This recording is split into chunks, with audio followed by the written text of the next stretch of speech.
The Galactic Council chamber fell silent as Counselor Tahoe displayed the latest destruction reports.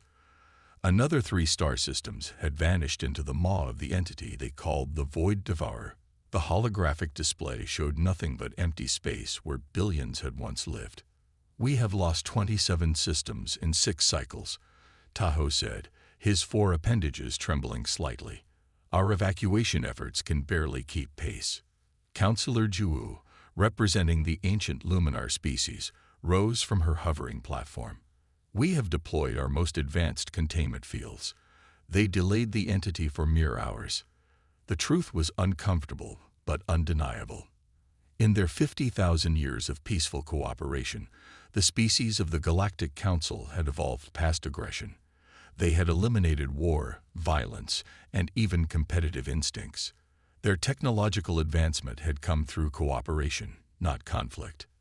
"There is one option we haven't considered," said Doyen, the Council's historian. All eyes turned to him. "The Forbidden Quadrant contains species that still practice warfare, species that understand combat." Murmurs of shock rippled through the chamber. "You suggest we contact primitives?" asked Juwu. "I suggest we seek those who possess what we lack," replied Doyen. "Our scans detected a species called humans who might help us." After 3 days of debate, the desperate council approved the plan. They crafted a message and sent it toward the small blue planet on the edge of the Forbidden Quadrant. When the response came, it wasn't what they expected. The humans didn't offer warriors or weapons. They offered a team of military strategists, scientists, historians, philosophers, and diplomats. They called it the ultimate response. The arrival of the human delegation shocked the council. They had expected rough, primitive creatures. Instead, 5 well-dressed humans walked calmly into the chamber. Suo led the group. He was tall with a confident walk. Behind him came Mina, a scientist with bright eyes. Then Kiju, an older man who studied war history. Next was Hana, a diplomat with a gentle smile. Last came Donji, who humans called a philosopher. "We thank you for answering our call," said Tayo, bowing slightly. Suho stepped forward. "When we received your message, we knew we needed to help, but not in the way you might expect." Juwu tilted her head. "We need warriors to fight the Void Devourer. Your species has war experience. We have none." Mina smiled.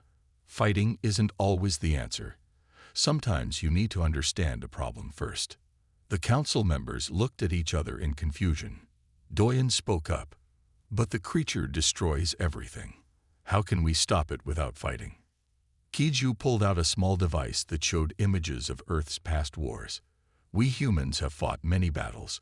We've learned that the strongest weapon is often not a weapon at all. It's knowledge." The council watched in silence as the device showed human history. They saw battles and destruction, but also peace talks and handshakes. "Your species is strange," said Juwu. "You fight, but also make peace. You destroy, but also build." Hana nodded. "That is why we brought not just warriors, but thinkers too.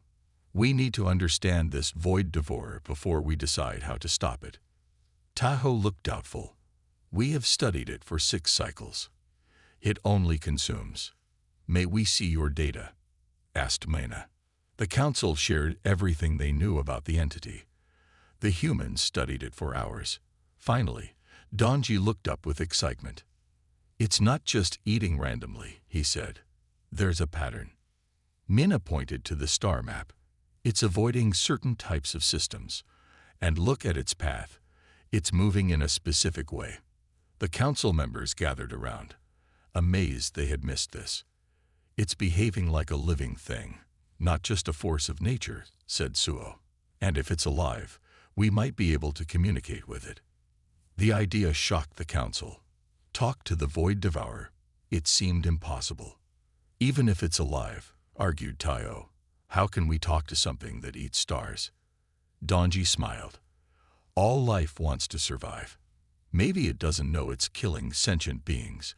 Maybe it's just hungry and doesn't understand." The humans proposed a bold plan. They would build a special device that could send signals the creature might understand. They would tell it there were other food sources that weren't home to intelligent life. "This is very strange to us," admitted Jiwoo. "Our solution would be to find a way to hide or run." "Sometimes the bravest thing isn't fighting or running," said Hana. "Sometimes it's trying to understand." The council agreed to try the human plan. Over the next few days, humans and aliens worked together to build the communication device. When it was ready, they sent it toward the path of the Void Devourer. Everyone waited nervously. 3 days later, the monitors showed something amazing. The Void Devourer had changed course. It was now moving toward an empty region of space that had many energy sources but no life. The council chamber erupted in cheers. Tahoe approached the humans with wonder in his eyes. "We asked for warriors," he said. "You gave us something better. You taught us to think differently." Suho smiled. "That is the true strength of humanity. Not our ability to fight, but our ability to find new solutions." The council voted that day to end the forbidden status of Earth. Humans would now be welcome members of the galactic community. Their unique way of thinking would help solve problems no one else could. The ultimate response wasn't weapons or war. It was understanding, creativity, and hope. The shiny silver ship from the Galactic Council landed in a large open area outside New York City. 3 aliens stepped carefully down the ramp. Counselor Jinsu led the group. His blue skin shimmered in Earth's sunlight, something he had never felt before. Behind him came Counselors Tahoe and Doyen, both looking around with wide eyes. Earth security teams kept a respectful distance. The aliens had come seeking help, not to cause problems. "The air smells strange," said Jinsu, his translator device converting his clicks and whistles to English. "And the gravity pulls harder than on our worlds." "Their entire history is filled with war," whispered Doyen. "Be careful." The aliens were taken to the United Nations building. In the main hall, 5 humans waited for them. The council members had expected rough, battle-ready warriors with weapons. Instead, they saw normal-looking people in formal clothes. General Hunky stepped forward first. He wore a simple uniform with a few medals. Next to him stood Dr. Minji, a woman with quick eyes and short hair. Professor Shunho was older, with gray at his temples. Ambassador Jaeyeon wore a traditional dress. At the end stood Jinwoo, who humans called a philosopher. He looked the most casual of the group. "Welcome to Earth," said Ambassador Jaeyeon with a small bow. "We are honored by your visit." Jinsu looked at the humans with confusion. "We expected more warriors," he admitted. General Tunky smiled. "You misunderstand what makes humans effective. Our strength isn't just our ability to fight. It's our ability to adapt and solve problems." The aliens looked at each other with doubt. Could these peaceful-looking humans really help against the Void Devourer? The next few days surprised the council members. They were taken to many places on Earth to learn about humans. First, they visited a hospital. Jinsu watched with wonder as human doctors treated the sick and injured. "You spend so much effort saving lives," he said to Dr. Minji. "Yet your history shows you are also skilled at taking lives." Dr. Minji nodded. "That's the balance we struggle with every day. Our capacity for both good and bad makes us work harder to choose good." Next, they visited an art museum. Tahoe stood for a long time looking at a painting of a peaceful landscape. "The same hands that built your weapons created this beauty?" he asked. "Yes," said Jinwoo. "Our darkest side and our brightest side are always connected. We can't have one without the other." Later, they visited a military base. The aliens tensed when they saw weapons and tanks. "Do not worry," said General Kunki. "These are for defense only. We haven't had a world war in many decades." "How do you control your violent instincts?" asked Doin. "We don't always succeed," admitted Professor Chuno, "but we try to learn from our mistakes." On the 4th day, the humans and aliens met to discuss the plan for the Void Devourer. In a large room with maps and charts, Dr. Minji explained her idea. We can build a special device to study the creature up close, she said. It will need to get very near the Void Devourer. That sounds dangerous, said Jinsu with alarm.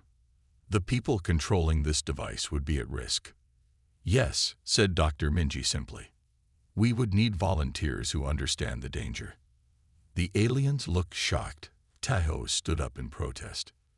You would knowingly place lives in danger, he gasped. The room fell silent.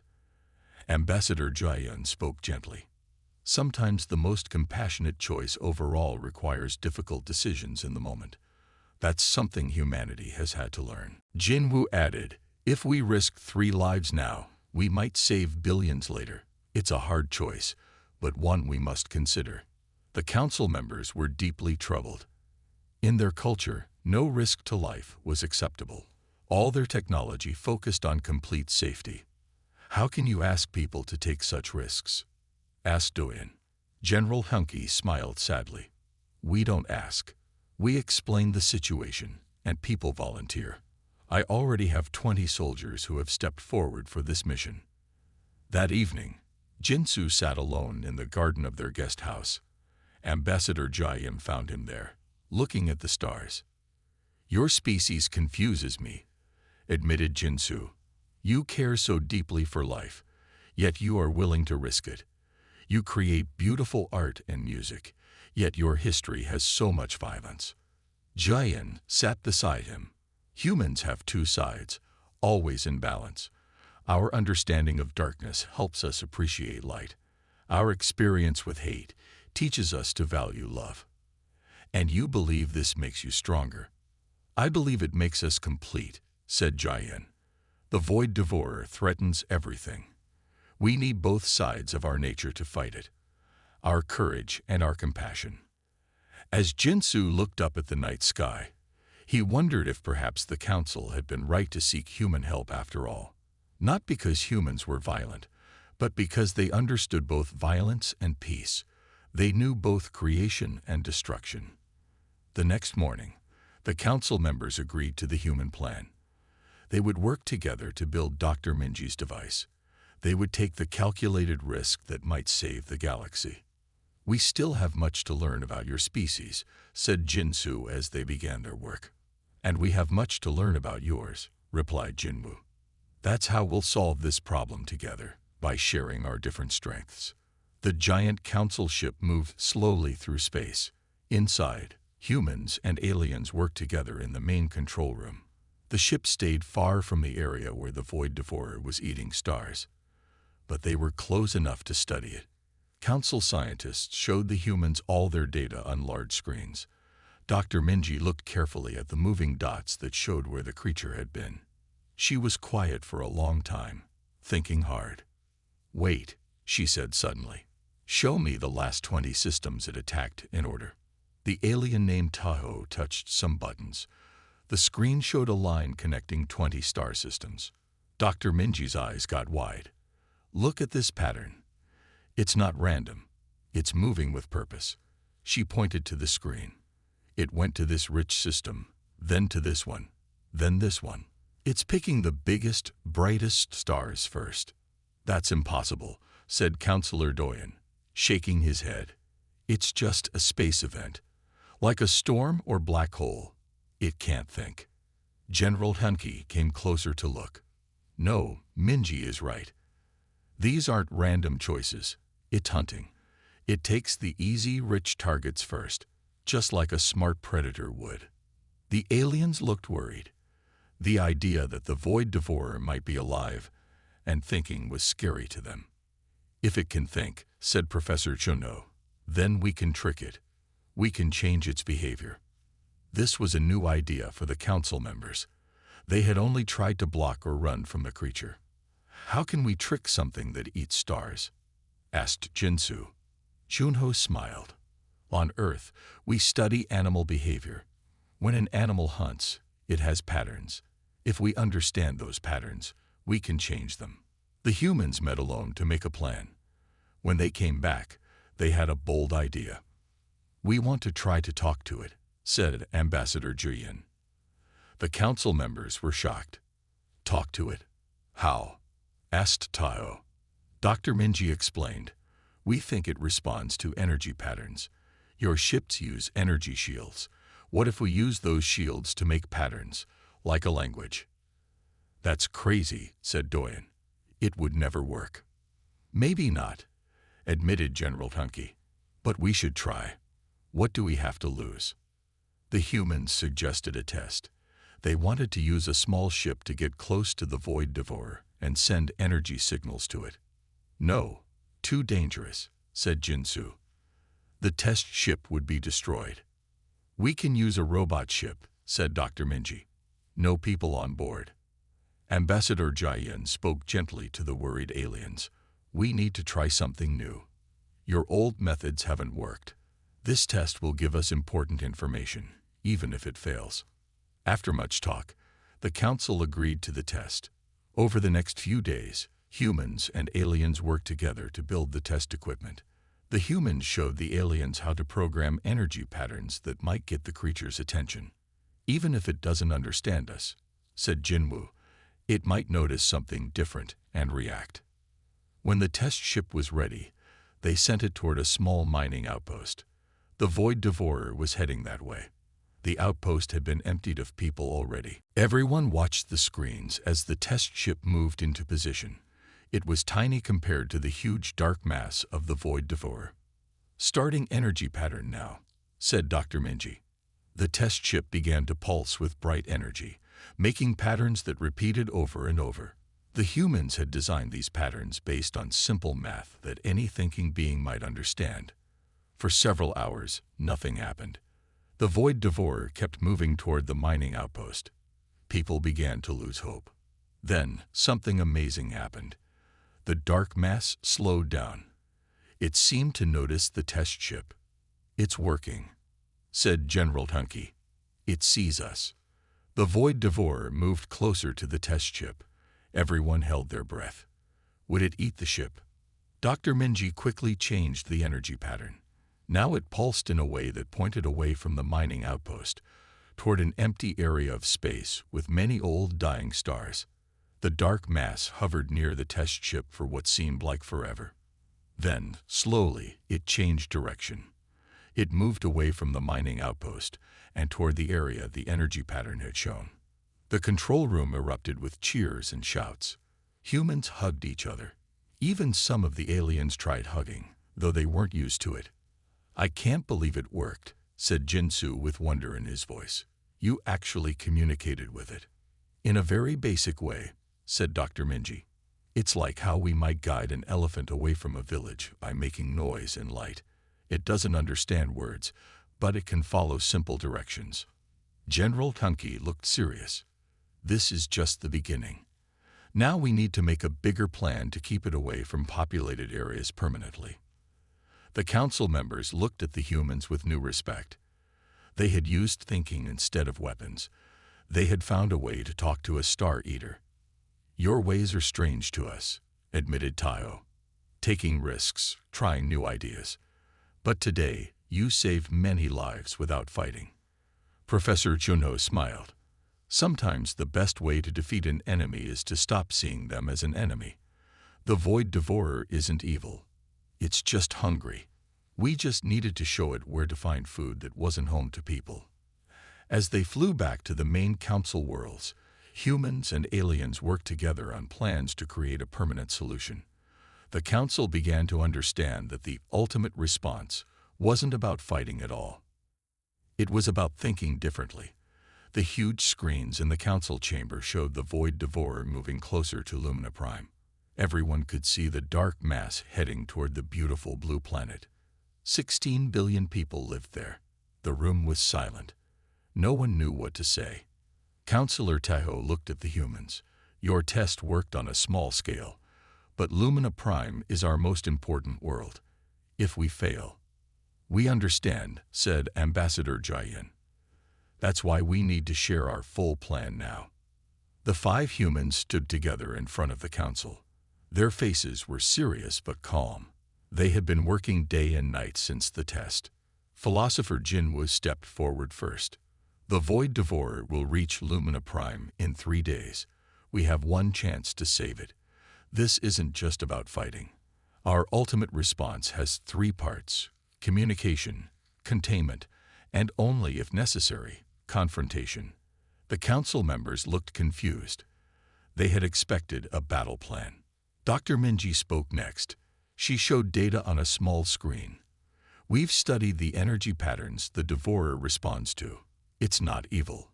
It's just hungry, and your populated systems look like food to it. We need to tell it that we're living beings, not just energy. Tell it? How? Asked Jinsu.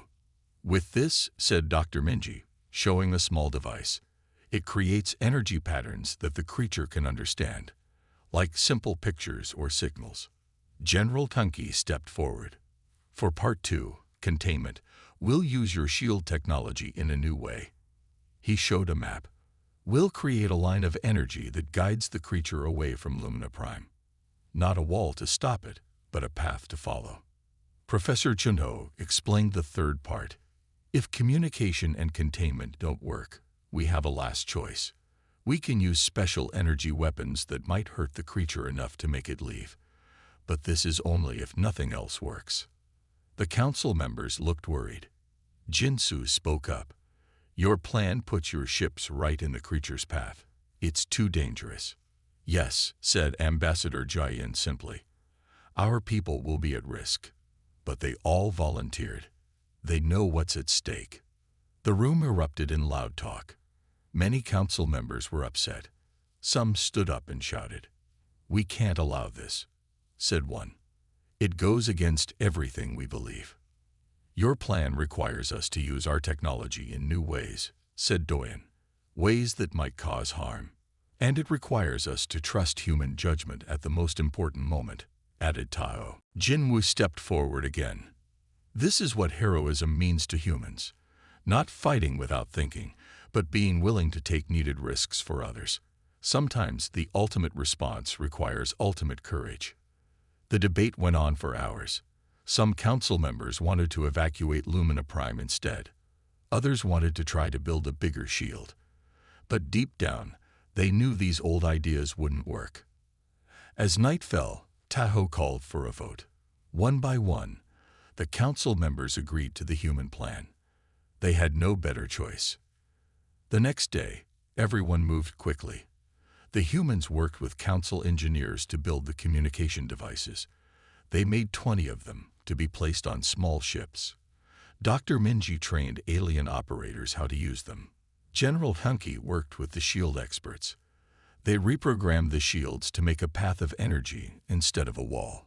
It would show the Void Devourer where to go. Professor Chunho's team prepared the energy weapons. We hope we won't need these, he told the workers. But we must be ready. On the third day, as the Void Devourer came closer, the ships moved into position. 10 small ships with communication devices formed a line. Behind them, bigger ships created the energy path. Far behind, hidden, were the ships with weapons. In the control room, humans and aliens stood together watching the screens. Dr. Minji gave the order. Start communication sequence. The small ships began to pulse with bright patterns. The patterns showed simple images, living beings, homes, families. Then they showed other places with energy, but no life. The message was clear. We are alive here. Go somewhere else for food. For 1 hour, nothing happened. The Void Devourer kept coming. Some council members started to panic. It's not working, said Jinsu. We should run. Wait, said General Tunki. Look.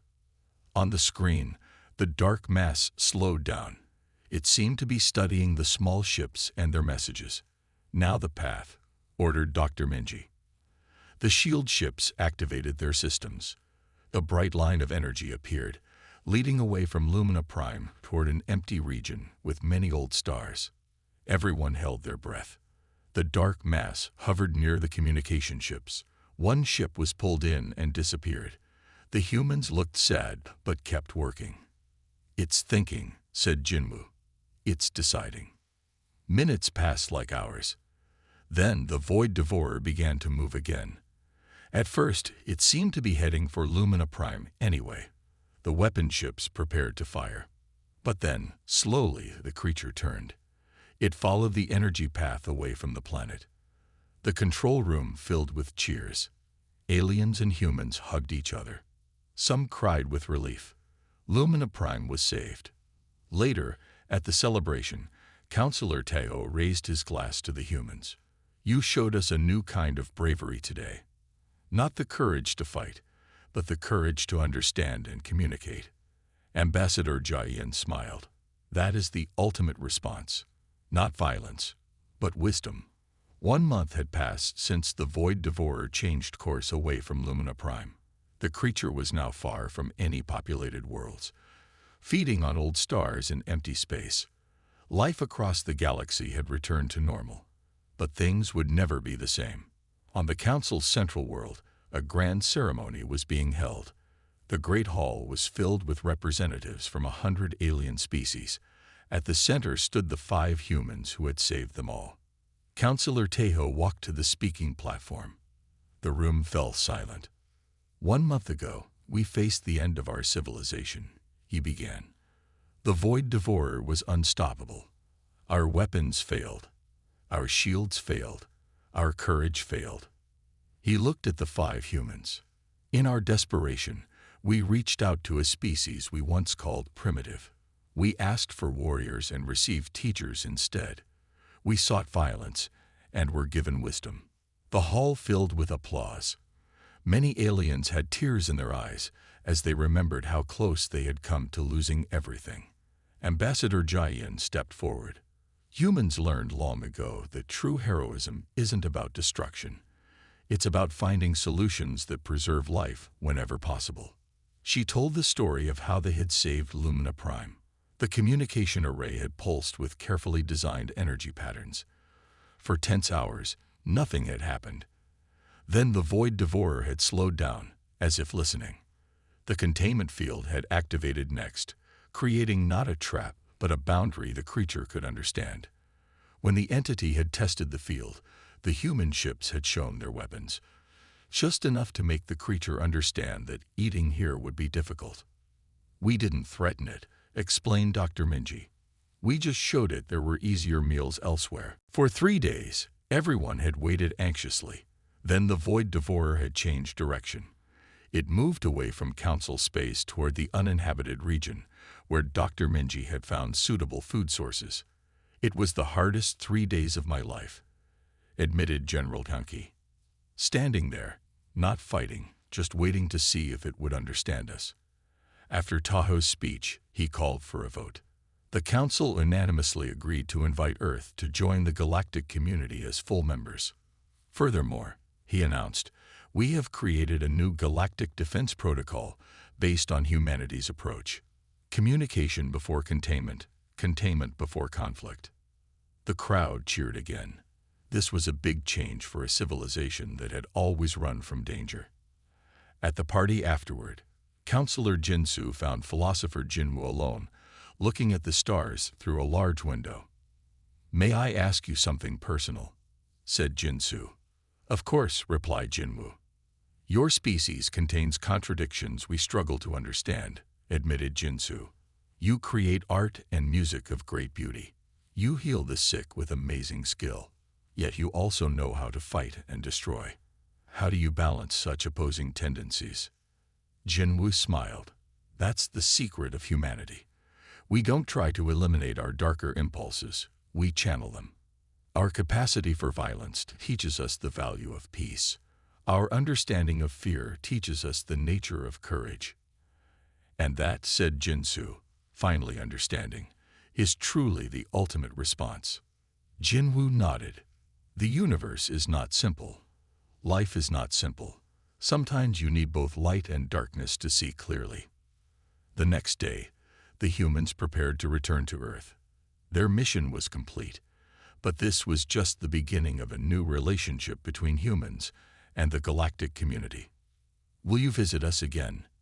Asked Taho as they stood by their ship. Of course, said Dr. Minji. We have so much to learn from each other. Professor Shuno added, and we should prepare in case the Void Devourer returns. Next time, we'll be ready." As their ship took off, the council members watched it disappear into the sky. They had expected Earth to send warriors with big weapons and angry faces. Instead, they got thinkers with new ideas and brave hearts. "They are strange creatures," said Doyen. "So complex, so contradictory." "Yes," agreed Tahoe. "And that's exactly what makes them special." Back on their ship, the 5 humans looked at the beautiful alien world below them.